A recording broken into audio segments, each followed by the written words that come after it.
আজকের মুভি এই ব্রিজ নিয়ে, যে ব্রিজে মোট 12টি ধাপ, কিন্তু রাত 12টা বাজার পর এই ব্রিজের ধাপ 12টা থেকে বেড়ে 13টা ধাপে পরিণত হতো। আর এই 13 নম্বর ধাপে রাত 12টার পর যখন কেউ উঠত, সেখান থেকে সে আর ফিরে আসতে পারত না, কারণ ওই ব্রিজের নিচে বাস করত এক ভয়ঙ্কর প্রেতাত্মা। এবং রাত 12টার পর কেউ সেখানে গেলে সে ওই প্রেতাত্মার আর্তনাদ শুনতে পেত, এবং ওই প্রেতাত্মার আর্তনাদে ঠিক এমনই শোনা যেত, আমাকে এখান থেকে মুক্তি করো, আমি আর পারছি না। এছাড়া আরও অনেক কিছু দেখা যেত। সমস্তটা জানতে হলে ভিডিওটি পুরোটা দেখতে থাকো। একটা সেরা horror mystery movie explain film Bangla presents the bridge curse. আরও একটি সুখবর জানিয়ে রাখি, আমাদের চ্যানেলের প্রথম 1000 সাবস্ক্রাইবারের মধ্যে আমরা কিছু আকর্ষণীয় উপহারের ব্যবস্থা করেছি।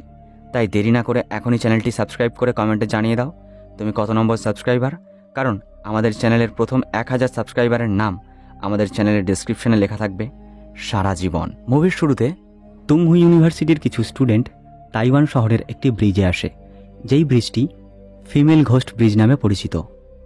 তারা সেখানে একটা কারেজ টেস্ট অথবা সাহসিকতার পরীক্ষা করতে আসে। সিনেমাতে বলা হয়েছে এই ইউনিভার্সিটির এক স্টুডেন্ট রাত 12টা পর্যন্ত ওই ব্রিজে দাঁড়িয়ে তার বয়ফ্রেন্ডের জন্য অপেক্ষা করছিল, কিন্তু তার বয়ফ্রেন্ড সেখানে না আসার কারণে মেয়েটি ওই ব্রিজ থেকে ঝাঁপ দিয়ে আত্মহত্যা করে। আর তখন থেকেই সেই মেয়েটার আত্মা এই ব্রিজে এবং ব্রিজ সংলগ্ন এলাকায় থাকে।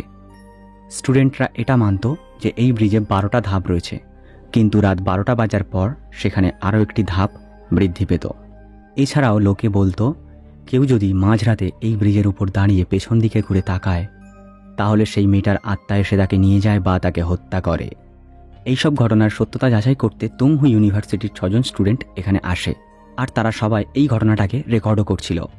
ওই 6 জন বন্ধুর মধ্যে এই ছেলেটির নাম হলো ওয়েন ইয়াও। তাকে সবাই মিলে একটি চেয়ারে বসিয়ে তার চোখ বেঁধে দেয়। বাকি 5 জন পেছনে দাঁড়িয়ে তাকে রেকর্ড করতে থাকে। ওয়েন তার চোখের বাঁধন খোলে এবং সিঁড়ির মধ্যে চড়তে থাকে, আর বাকিরা তার পিছু নেয়। সবাই যখন সিঁড়িতে উঠে গেছিল, তখন পেছনে থাকা চেয়ারটা নিজে থেকে সরে যায়, যার ফলে একটি আওয়াজ হয়। সেই আওয়াজের ফলে তারা সবাই ভয় পেয়ে যায়। এটা দেখার পর সবাই যখন ওয়েনের দিকে ফেরে, তখন ওয়েন সেখান থেকে উধাও হয়ে গেছিল। এই পয়েন্টে তারা 5 জন বন্ধু বুঝতে পারে তারা পেছন ঘুরে তাকিয়েছে, আর মুভির সিন এখানেই কাট হয়। তারপর আমাদেরকে নিউজ পেপারের একটা ক্লিপিংস দেখানো হয়, যেই নিউজে আমরা দেখতে পাই সেই 5 জন বন্ধুর ক্যাম্পাসের মধ্যে একটা পুকুরের মধ্যে ডুবে রহস্যজনকভাবে মৃত্যু হয়েছিল। এই ঘটনার 4 বছর পর 28শে ফেব্রুয়ারি 2020 সালে লিয়েন সু ইউ নামের এক রিপোর্টার এই ঘটনার পরিপ্রেক্ষিতে ইনভেস্টিগেট করতে আসে, এবং সাথে ছিল তার ক্যামেরাম্যান। লিয়েন সু ইউ আসলে সেই সমস্ত স্টুডেন্টদের সাথে কি ঘটেছিল সেটা জানতে চাইছিল, এবং তার মনে হয় এই ঘটনার পেছনে কিছু লুকানো রহস্য রয়েছে, যা আজ অবধি কেউ উদ্ঘাটন করতে পারেনি। তার ইনভেস্টিগেশন চলাকালীন সে একটি সাইকিকের ভিডিও দেখে। তিনি অনুমান করেন এই ব্রিজে 4 বছর আগে যে ঘটনাটি ঘটেছিল, সেই ঘটনার পুনরাবৃত্তি আজ রাতে আবার ঘটতে চলেছে। সিনেমা আবার ফ্ল্যাশব্যাকে যায়, আর আমরা সেই 5 জন স্টুডেন্টকে সিঁড়ির ওপর দাঁড়িয়ে থাকতে দেখি। যখন তারা বুঝতে পারে ওয়েন ইয়াও সেখান থেকে উধাও হয়ে গেছে, তখন তারা সবাই ভয় পেয়ে ছুটে ইউনিভার্সিটির মধ্যে ঢুকে পড়ে। কিছুক্ষণ পর ওয়েন ব্রিজে এসে হাসতে থাকে, কারণ তার প্র্যাঙ্ক সাকসেসফুল হয়েছিল। আসলে ওয়েন নিজেই এই চেয়ার সরিয়েছিল, যেটা তার বন্ধুরা দেখে ভয় পেয়ে যায়। এক্সাইটমেন্টে ওয়েন পেছন ঘুরে তাকাতেই সে তার কাঁধে কারো স্পর্শ অনুভব করে, আর এই হাত অন্য কারো নয়, সেই মৃত মেয়েটার ছিল, আর সে ওয়েনকে মেরে ফেলে। এদিকে টি চ্যান ওয়েনকে ফোন করলে সে কল রিসিভ করে না, ফলে টি চ্যান সানিউয়ের সাথে ইয়ানকে সেই ব্রিজে খুঁজতে যায়, আর বাকি 3 জন বন্ধু ভিতরে চলে যায়। সুং ওয়াশরুমে ঢুকলে তার দরজায় কেউ জোরে ধাক্কা দিতে থাকে। সুং বাথরুমের নিচের ফাঁক দিয়ে বাইরে দেখার চেষ্টা করে, কিন্তু সে বাইরে কাউকে দেখতে পায় না। সে বাথরুম থেকে বেরিয়ে এসে দেখে সমস্ত ট্যাপগুলো কেউ যেন খুলে দিয়ে গেছে। সুং ট্যাপগুলো বন্ধ করার পর তখনই তার সামনে একটা বালতি চলে আসে। তারপর একটা অজানা কোনো হাত তার মাথা ধরে ওই বালতি ভর্তি জলে ডুবিয়ে তাকে মেরে ফেলে। অন্যদিকে হাসিং চিয়াও আর ইউং চিন 2 বন্ধু গার্লস বাথরুমে যায়। ইউং চি সমস্ত কিছু রেকর্ড করছিল। হাসিং চিয়ার মনে হয় বাথরুমের মধ্যে কেউ রয়েছে। সেই কথাটি ইউংকে বলতে গেলে সেখানে কাউকে দেখতে পায় না। আসলে ইউং চিং ইয়ার্কি করে হাসিং চিয়াওকে ভয় দেখালে হাসিং চিয়াও রেগে চলে যায়। ইউ চিন বাথরুম থেকে বেরোনোর পর সামনে পজেসড সানকে দেখে ভয় পেয়ে পালিয়ে যায়। এদিকে হাসিন চিয়াও রুমে যেতে কেউ যেন তার পা টেনে ধরে, যার ফলে সে ভয় পেয়ে খাটের উপর উঠে যায়। তারপরেই সেখানে সেই মেয়েটির আত্মা চলে আসে আর সব দরজা লক হয়ে যায়। হাসিন চিয়াও জোরে চেঁচিয়ে উঠতে ইউচিং সেখানে চলে আসে এবং কোনোভাবে দরজা খুলে তারা দুজন সেখান থেকে পালিয়ে যায়। যখন তারা সিঁড়ি দিয়ে সেখান থেকে নামছিল নিচে, তখন তারা লক্ষ্য করে সিঁড়ি যেন শেষই হচ্ছে না। দুজন কিছুটা যাওয়ার পর একটা দরজা দেখতে পেলে সেটা দিয়ে উঠে দেখে তারা দুজন ছাদের উপর এসে পড়েছে। এই ঘটনার দরুন ইউচিং প্রচুর ভয় পেয়ে যায় আর হাসিন চিয়াও তাকে প্রমিস করে বলে সে তাকে ছেড়ে কোথাও যাবে না। কিন্তু সেই মেয়েটার আত্মা হাসিন চিয়াওকে ছাদ থেকে ফেলে দেয় এবং তার কিছুক্ষণ পরে ইউচিংকে জলের ট্যাঙ্কের মধ্যে ডুবিয়ে তাকে মেরে ফেলে। এর মধ্যে টি চ্যান আর সান ইউ ওয়েনের ফোন ব্রিজের মধ্যে পড়ে থাকতে দেখে। তারা সিসিটিভি রুমে আসে ক্যামেরা ফুটেজ চেক করার জন্য, কারণ তাদের মনে হয় ওয়েন ক্যাম্পাসের মধ্যেই রয়েছে। সান ইউ টি চ্যানকে জিজ্ঞাসা করে ওই মেয়েটি সত্যিই কি এই ব্রিজ থেকে আত্মহত্যা করে মারা গেছিল? টি চ্যান বলে হ্যাঁ, সেই রাতে মেয়েটি এই ব্রিজে তার বয়ফ্রেন্ডের জন্য অপেক্ষা করছিল, কিন্তু তার বয়ফ্রেন্ড আসেনি। আর যখন সে ওই ব্রিজের 13তম ধাপে দাঁড়িয়েছিল, তখন 5 জন লোকাল লোক সেখানে এসে মেয়েটাকে শারীরিক নির্যাতনের পর খুন করে জলে ফেলে দেয়। তখনই সিসিটিভি ফুটেজে সান ইউ একটা মেয়েকে দেখতে পায়। প্রথমে মেয়েটি ক্যামেরা থেকে অনেকটি দূরে দাঁড়িয়েছিল, কিন্তু হঠাৎ ওই মেয়েটি একদম ক্যামেরার সামনে চলে আসলে সান ইউ ভয় পেয়ে যায়। এখানে অদ্ভুত ব্যাপারটা হলো টি চ্যান এই সমস্ত কিছু দেখতেই পাচ্ছিল না। আর এবার তারা দুজন সেখান থেকে বেরিয়ে একটা অন্ধকার ঘরের মধ্যে পৌঁছয়, যেখানে অনেক কটা ম্যানিকুইন্স রাখা ছিল। টি চ্যান সানউইনকে দরজার সামনে দাঁড়াতে বলে নিজে ঘরের মধ্যে লাইট অন করার জন্য প্রবেশ করে। টি চ্যান সেখানে ওয়েনকে দেখতে পেলে তার পিছু নেয়। এর মধ্যে সানউইন ঘরের মধ্যে প্রবেশ করে টি চ্যানকে খুঁজতে থাকে, কিন্তু সেখানে ওই মেয়েটির আত্মা সানউইনকে হরণ করতে শুরু করে। তার সাথে ওই রুমের মধ্যে রাখা ম্যানিকুইনগুলো নিজে থেকেই নড়তে থাকলে সানউইন ভয় পেয়ে যায়। আর তখনই টি চ্যান সেখানে এসে পড়লে তারা দুজনেই ঘর থেকে পালিয়ে যায়। তো যাই হোক, তারপরে তারা দুজন হাসিন চিয়াওকে দেখতে পায়, যেটা আসলে এই মেয়েটারই আত্মা ছিল।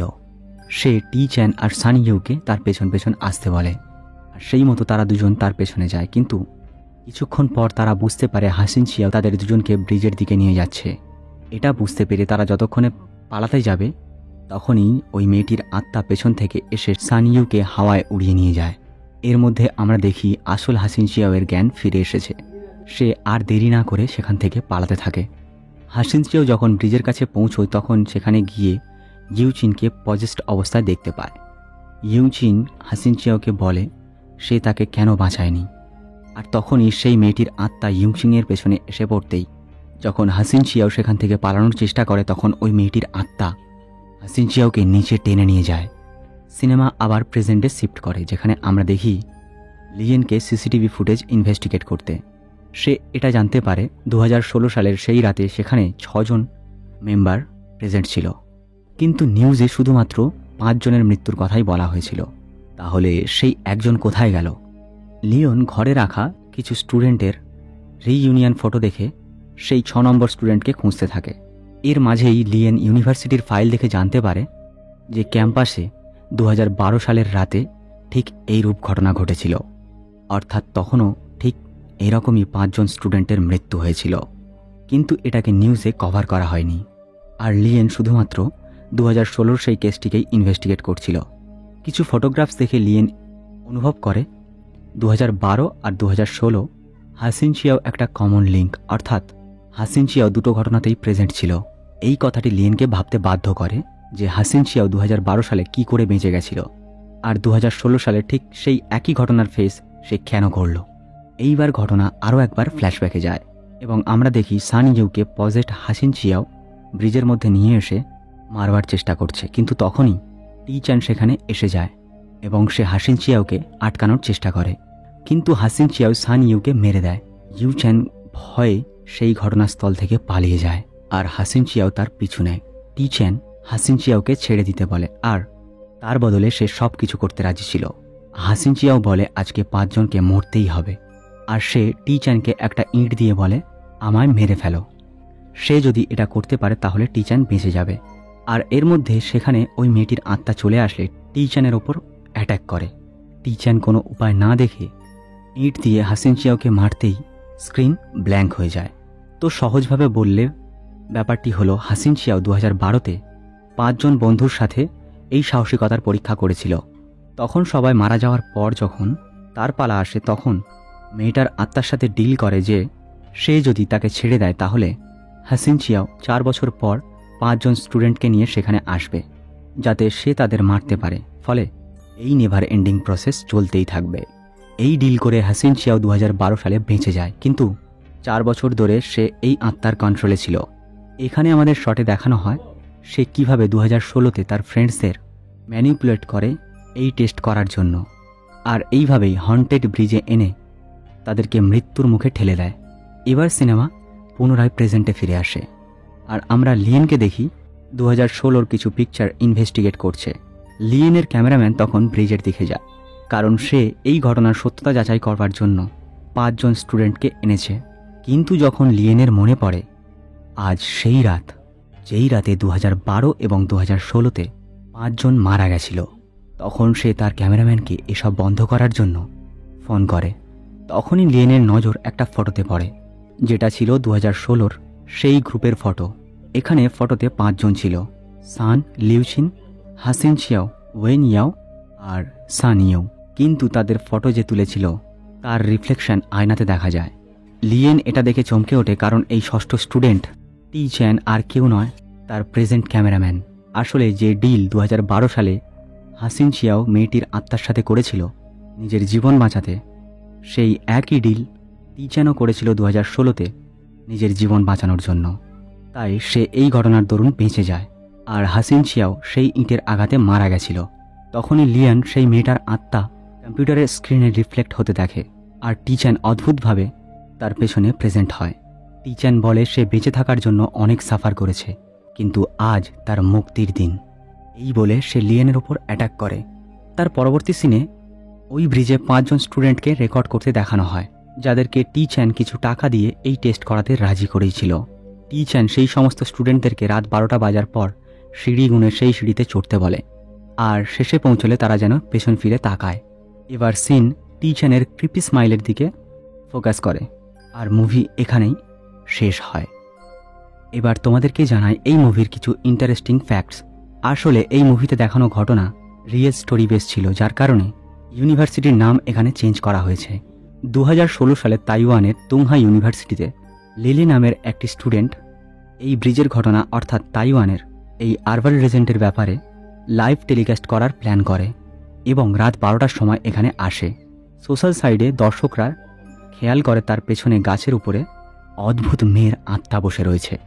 এটা লিলে দেখা মাত্রই ভয় সেখান থেকে পালিয়ে যায় এবং পরবর্তীকালে এই ভিডিও ডিলিট করে দেয়।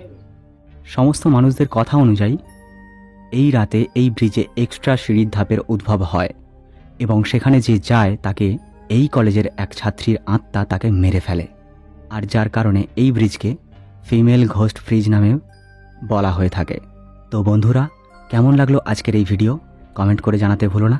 তোমরা আমার সাথে সরাসরি কথা বলতে পারো ফেসবুকে, ইনস্টাগ্রামে, যার লিঙ্ক ভিডিও ডেসক্রিপশনে দেওয়া রইল। দেখা হচ্ছে পরবর্তী কোনো একটি এক্সপ্লেনেশন ভিডিওতে। ততক্ষণ সুস্থ থেকো, সুরক্ষিত থেকো।